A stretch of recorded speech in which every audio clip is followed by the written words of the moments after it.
boo ko waxul sax damay def ndax du ma la bàyyi nga àggali voilà donc ñu ngi nuyu ñëpp di nuyuwaat bu baax suñu yaay boo yi nga xamante ni ñoo ñuy topp saa su ne di leen jox seen wàccuwaay di leen ñaanal gudd fan ak wér ñu yàgg teewee li nga xamante ni mooy matinal bile.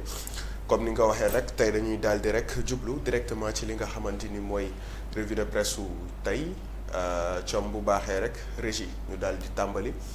ñu tàmbali nag ak li nga xam ne mooy source A ñëw wax ak ñun ci li nga xamante ni mooy les scénarios possibles ci coowal ONAS bi nga xamante ni actuellement mu ngi nekk ci loxoy enquêteurs yi lee jàpp na ni scénario yi nga xamante ni en tout cas dafa possible ñu jàpp ñu xam ni itam scénario mooy plurielu scénario mooy après l'audition de Cheikh Dieng celle de Cheikh Tidiane Dièye est aussi envisageable même s'il bénéficie d'un privilège de juridiction moom nag même si am na privilège de juridiction maanaam mënuñu ko juger en tout cas ci cours de tribunaux yi nga xam ne moo daal di am fii ci réew mi en tout cas mooy fonctionnel actuellement fii ci Sénégal moom Cheikh Tidiane Dièye mën nañ ko daal di déglu ci li nga xam ne mooy coowal ONAS loolu nag la source A daal di révélé situation catastrophique des finances publiques le FMI confirme le gouvernement donc nag coow li nga xamante ni fan yii yëpp ñu ngi ci doon nekk di ngawtee coow li nga xam ne fan yii yëpp ñu ngi ci doon nekk en tout cas di ci débat FMI daal dina confirmer en tout cas ak i expert am confirmer itam ak bureau exécutif am li nga xamante ni mooy chiffre ñu daal di génnee donc loolu mu ñëw encore une fois daal di surenchérir ci li nga xamante ni mooy kaddu yi le premier ministre Ousmane Sonko yëkkati woon avec l'ensemble de son gouvernement gannaaw ba IGF defee li nga xamante ni mooy état des lieux génnee ay chiffres yoo xamante ni moo nekk daal ci situation réew mi ñu dem ci deuxième après source A ñu daal di ñëw ci bés bi le jour après les chiffres du gouvernement encore une fois ñëw na tuddaat ci li nga xamante ni mooy wàllum FMI boobule le déficit budgétaire et la dette de 2019-2023 plus élevé que les chiffres rapportés loolu daal mooy kaddu yi nga xam ne daal nañ ko génnee Hajj et Umrah 2025 nouvelle ordonnance le ministre saoudien du Hajj et de la Umrah a émis un avis sanitaire plus strict pour les pèlerins du Hajj 2025 donc nag ñi nga xam ne ñu ngi waajal dem fële ca Makkatul Mukarram yàlla na leen yàlla yóbbu ak jàmm ñu xam ne rek fi mu toll nii ñi nga xamante ni ñooy ministère saoudien bi lee daal dinañ corsé li nga xam ne mooy exigence sanitaire yi ndax ñu ngi fàttaliku daaw ba ñuy dellusiwee amoon na ay coowal feebar yoo xamante ni daal nañ koy dégg ba waral rek ñoom itam ñu daal di jël en tout cas lépp li nga xam ne mooy seeni matukaay pour daal di doxal loolee ci yoon financement de sa campagne Sonko fixe 1 million au moins au cadre nommé ou élu démb nag moom Ousmane Sonko ba mu defee li nga xamante ni mooy live am boobulee daal di wax ak partisans yeeg sympathisants yi ci naka la bëgg financer campagne am boobulee nee na ñi nga xamante ni dañu bokk ci parti bi te ñu nekk di liggéey en tout cas ñu nommé leen à des postes stratégiques ku ci nekk minimum 5 millions mu ngi tooñ sax bay naan Fadilou Keita yow boo amee sa 5 millions yoo xam ne lew na la doom boo ñëwee jox ñu ko dañuy xam ne voilà da nga gën a dëgmal projet bi te d'ailleurs sax Fadilou tontu na ndax sànq ma toogee rek gis naa mu daal di posté nee na avec plaisir dina ko def parce que moom gëm na li ñu mel te itamit bëgg na li mu ngi noonu ayca ñu dem ci deuxième ginnaaw bés bi le jour le soleil daal di ñëw wax ak ñun ci li nga xam ne mooy emploi agriculture pêche réduction du train de vie de l'État vulgarisation de la vision 2050 les directives du président démb nag daal dina def li nga xamante ni mooy conseil des ministres janoo ak ñi nga xamante ni ñooy jëwrinu réew mi waxtaan ak ñoom ci yan jéego la ñuy daal di liggéey mais tamit ci yan axe prioritaire la ñuy doxal ñu jàpp ne rek fi situation dëkk bi toll dafa laaj ñu daal di koy noddante fi situation dëkk bi toll itam dafa laaj ñu daal di koy tegaat ci yoon ba waral rek ñoom ñu daal di décider en tout cas lépp loo xamante ni mën nañ ko wàññi ci ni état bi di doxee dinañu ko def mais aussi li nga xam ne mooy axe prioritaire à savoir l'emploi l'agriculture et la pêche dinañ ko daal di gën a ñoŋal su ko defee vision 2050 bi ñu am en tout cas ak seeni plan quinquennaux mu doon loo xam ne luy réaliser wu la zone aménagée pour l'investissement l'APIX et l'ANAT déblayer le terrain ñoom nag itam nekk ay organisme yoo xamante ni ci état bi la ñu bokk ñu ngi daal di amal taxawaay bu am solo ndax sax ci wàllum agriculture bi dégg nañ ñu ne lépp luy ISRA ak domaine agricole communautaire nañ ko daal di càmbaraat tegaat ko ci loxoy nguur su ko defee ñu xool naka lañ koy liggéeyee ba li nga xam ne mooy souveraineté alimentaire doon une réalité ay ca ñu dem gannaaw le soleil ñu dem ci l'observateur ñëw wax ak ñun ci débordement du fleuve Sénégal urgence humanitaire à Bakel mooy la nga xamante ni moo fa xew tey itam ñu xëyaat rek di leen di témoigner li nga xamante ni mooy suñu soutien di leen témoigner itam li nga xam ne mooy suñu solidarité ci li nga xamante ni moo fa xew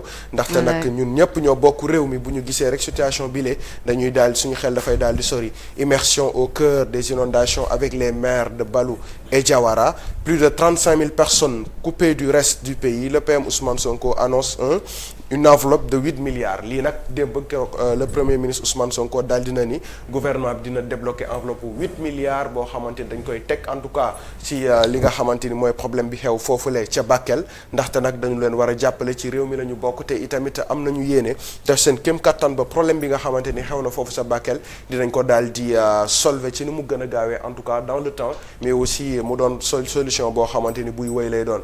Affaire de mœurs, récit glaçant d'une élève de 18 ans décrivant les agissements de son répétiteur, les cours à domicile et l'initiation sexuelle forcée lii nag mu nekk cas boo xamante ni wax dëgg yàlla ñaaw na lool mais tamit du ñu ne gulet ndax yàgg nañu ko dégg ci réew mi donc on appelle juste aux parents plus de vigilance ci choix yi nga xam ne ñu ngi koy def ci répétiteur yi parce que tamit des fois dafay baax nit ki ngay jox sa doom nga xam dëggantaan lan mooy intention mais aussi nga xam ko pour xam est-ce que effectivement mais ngay surveiller sax bañ a bàyyi noonu sa xel mi dal ci nga am seetlu quoi parce que nit ku ñëw dugg sa kër rek yaakaar naa boo ko bàyyi ak sa doom rek dem amaana am na yu bëri seytaan dafa bëri doole donc loolu itam en tout cas ñu ngi koy ñaawlu di ko ñaawlu bu baax a baax a baax a baax te di rappeler encore aux parents que ni dañu war a teew toog xool seeni doom xool ci yan condition la ñuy nekk am benn droit de regard boo xamante ni en tout cas ñu ngi koy am ak ñoom voilà ñu dem ayca après l'observateur l'As quotidien wax ak ñun ci li nga xamante ni mooy inondation yi l'État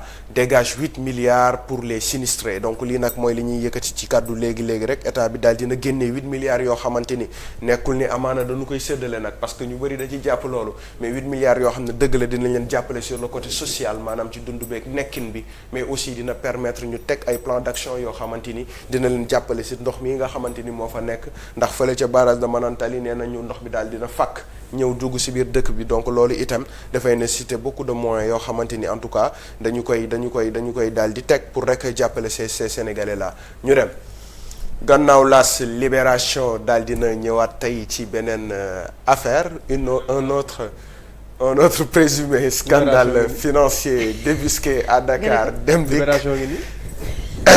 aral ma defaraat voix bi sax wàcce waat mbubu bi nébuleuse autour du rachat d'une créance de 16,103 milliards.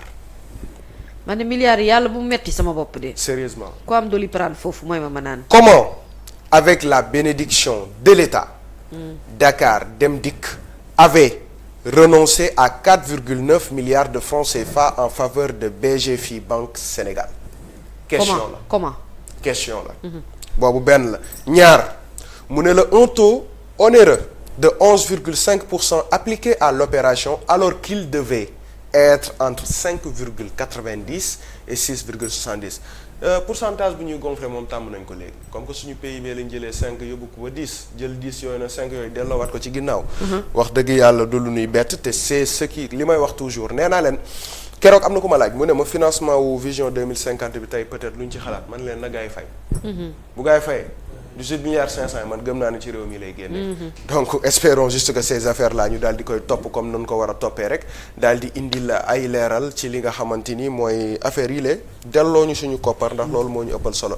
élection législative Sonko mobilise ses troupes le leader de PASTEF annonce une campagne de levée de fonds et un meeting ce samedi dinañ ci ñëwaat ay ca ñu dem. gannaaw Libération yoor daal di ñëw wax ak ñun nag ci li nga xam ne mooy giga meeting du PASTEF à Dakar Arena le samedi 19. doo ma laajal Ngone jàpp ki ci photo bi kan la. waaw Ngone kii mooy. Ngone yu mel nii bu ko jot ci yooyu. yu mel nii dama ko xam dama xam. est-ce que doo ma ko liiral sax. Le PROS décline la stratégie du fundraising pour les législatives. maanaam giga meeting du PASTEF à Dakar Arena le samedi 19 bi ñu jëm fa lay yem ba ci kanam parce que awma temps bu bari j'attends damay def parce que maa war a yore microcentral bi pour représentation de cet événement.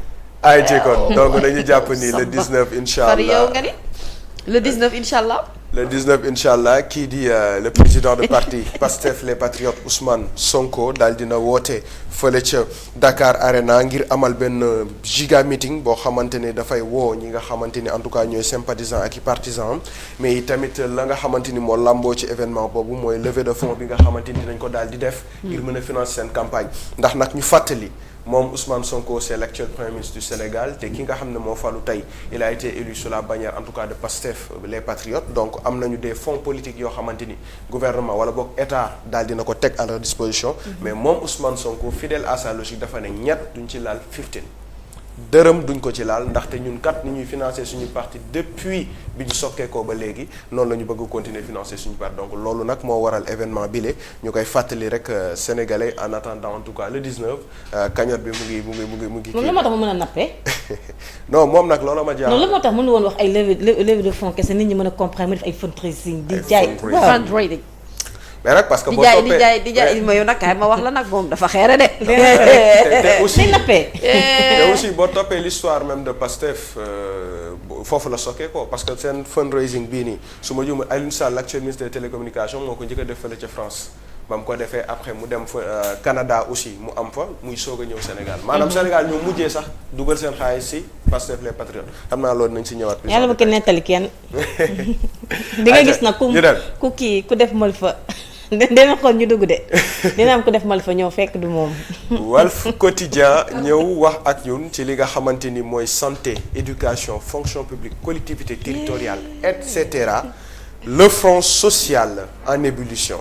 fin de l'état de grâce pour Diomaye Sonko lii nag mooy li nga xamante ni moo xew jamono ji ci réew mi maanaam syndicat yi nga xam ne dañoo taxaw temm rek daal di ne dañuy arrêté liggéey wi mais itamit dañuy revendiquer seeni dû loolu nag mu nekk mbir moo xamante ni fi mu toll nii buñ ko waxee buñ ko waxul mu ngi paralyser en tout cas doxalinu réew mi ndaxte nag ñi nga xamante ñoo nekk ci santé bi Sénégal yi war a faju bëri na te malheureusement grève itam bëri na éducation bi tamit ñu ngi soog a tijji ñu ngi ñaan yàlla rek ren mu bañ a mel ni en tout cas na mu doon mel fonction publique moom ak collectivité territoriale ñëpp gis nañu problème bi nga xam ne dugal nañ ko Sénégalais actuellement kenn mënatul am extrait am na ñoo xamante ni voilà ay papiers yu gën a simple sax pour ñu am ko c'est tout à fait un problème donc ñu ngi ñaan yàlla rek avec ce nouveau régime là ñu daal di xool naka la ñuy apporter des solutions mais ñoom itamit ñu am li nga xamante ni mooy patriotisme pour mën a taxaw liggéeyal réew mi parce que nag réew bu tollee ci situation yow mi nekk ci réew mi yaa ko mën a comprendre et pas un autre aggravation du déficit budgétaire et baisse des recettes fiscales les sombres prédictions du FMI des mesures audacieuses exigées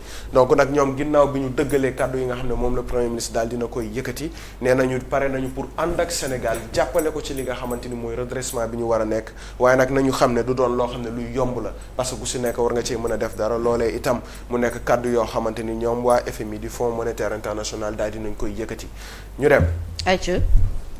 Sud Quotidien ñëw wax ak ñun itam ci li nga xam ne mooy déficit budgétaire et dette publique 2019-2023 foog ñu koy fàttali aussi. déficit budgétaire bi yëpp coowal dette bi yëpp li ñu sonal nii yëpp ce n'est que de 2019 à 2023. donc on n'a pas encore parlé de 2012 à 2018 ba tey waxaguñu ci loolu donc li ñu indil problème nii yëpp actuellement mën nañ jàpp ni 2019 la ak 2023 maanaam ce n'est que 3 ans 6 ans non ce n'est que 4 ans yoo xamante ni moo ñu dugal dans ce problème là. Le FMI conforte l'IGF et exige des mesures radicales donc comme ni mu ko waxee tout à l'heure rek FMI nee nañu pare nañ pour jàppale Sénégal mais nag ndimbal na ca fekk loxol borom na Sénégalais xam ne pour ñu jàppale leen faaw mu metti parce que nag situation dëkk bi moo toll foofu noonu. processus électoral en vue des législatives anticipées.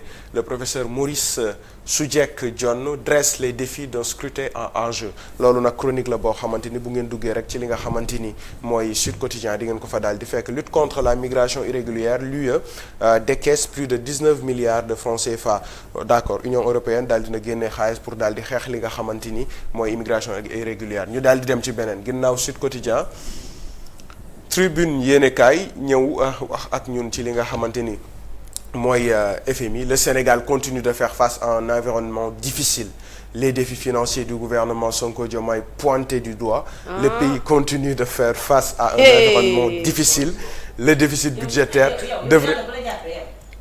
budgétaire devrait dépasser 7,5% du PIB. Ah bon ah. xam nga gis nga ñun bi ñuy jàng journalisme dañu ni les faits uniquement les faits maintenant nag nit ku nekk xam nga dañu ne les faits sont sacrés. le commentaire est libre mais le commentaire est libre.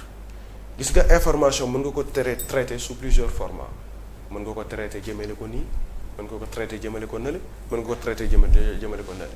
moo tax nag ku ci nekk ak na mu koy traiter et là je vois que ñoom ils ont mis en avant li nga xamante ni mooy la partie sombre en tout cas de ce document là mais bon. anyway les sénégalais ñu ngi daal di. kiy bind ak kiy nettali yëpp yàlla da leen di bindal. man bu yëngalee siège loolu kaala. man moom nettali ma fekk waaw xam expliqué la xam naa loolu comprendre fi ñu ko bindee. waaw ki wax ñu bind ko. waaw ki ko bind. waaw ki ko jottali. ak ki ko nettali yëngal nañu siège alas. waaw te nga bàyyi ci xel ñoo rek bokk en cas. loolu moo tax. leeral tax léeg-léeg ñoom ñii ñoom ma dugal ñoom dañuy gëj a dugg sax. waaw aussi. leeral aussi baax na ci suuf noonu. ci digg bi noonu. falaa jëm. waaw loolu jar naa leeral. falaa jëm mu ni solution face aux inondations Sonko zappe les sinistrés de Bakel virgule Touba Kanel et ouvre sa campagne Bougane lui demande de respecter les Sénégalais. Ils sont sérieux quand même. avant de passer yow dem yaa ngi woon sur le plateau. si. yaa ngi doon déglu le premier ministre du Sénégal wala Ousmane Sonko. déglu naa ko bu baax. d'accord ci à l'entame de ses propos. foofu laa yaa ngi koy dégg bu mu wax ne l'État du Sénégal a dégagé une enveloppe de 8 milliards de francs CFA. pour soutenir les populations victimes. dégg nga ko et que le président y sera pour leur apporter tout le soutien. on va en parler L'équipe tout à l'heure. présidentielle est déjà là-bas. non dinañ ci waxaat. mais ñii moom sincèrement. dinañ ci waxaat. mais après ñoom bàyyi chaque jour ñu xëy suba bind yi. non munoo bàyyi ay ñuy wax lu dëgg nga toog di wax di leen ko nettalil. non colère noire généralisée contre le régime de Diomaye loolu mooy li nga xam ne la ñu tëjee en tout cas tribune yéen kay. ñu dem ci beneen yàlla dinañ yéex a génn. ñu dem ci beneen régime. xam ne lu leen neex wax. record daal di ñëw ànd ak ñun ci li nga xamante ni mooy CAN 2025 qualification Kalidou Koulibaly Pape Gueye Sadio Mané la colonne vertébrale a assuré ñii nag ñooy ñi nga xam ne moo ñu les ténors en tout cas de cette équipe du Sénégal. ba tax na rek ñu jàpp ni seen liggéey rafet na lool ci li nga xamante ni mooy qualification yu ñu génn nii ñu dem. ay ci gannaaw record ñu ñëw nag ci. li nga xamante ni mooy Odia. Odia waay baax na. Odia waay. FMI jëla FMI. le PIB est à combien? Cache-cache avec les chiffres. C'est toujours le jeu de cache-cache avec les chiffres. Le PIB est à combien? Question la FMI posée. FMI moom kan la ni marché intérieur Diba ak Sarr ne dites plus PIB. Dites plutôt PIA. Dites plutôt PIA. On a table sur les grosses patates pour combler le déficit budgétaire. Osey bi nekk rek ñu ne baax na. très bien. loolu baax la gisoo sama waa ji ci ginnaaw.